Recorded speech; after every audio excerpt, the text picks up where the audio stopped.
بسم اللہ الرحمن الرحیم۔ السلام علیکم ورحمۃ اللہ وبرکاتہ۔ حضرت نواس بن سمعان انصاری رضی اللہ تعالی عنہ سے روایت ہے کہ میں نے رسول اللہ صلی اللہ علیہ وآلہ وسلم سے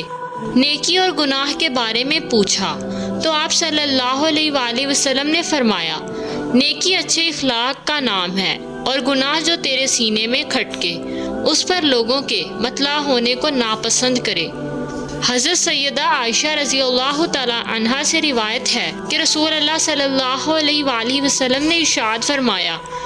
جب کسی مومن آدمی کو کوئی کانٹا چبھتا ہے یا اس سے بڑھ کر اسے کوئی تکلیف پہنچتی ہے تو اللہ تعالیٰ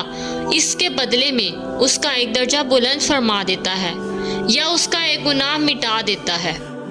حضرت انس بن مالک رضی اللہ تعالی عنہ سے روایت ہے کہ میں نے رسول اللہ صلی اللہ علیہ وآلہ وسلم سے سنا، آپ صلی اللہ علیہ وآلہ وسلم فرماتے تھے،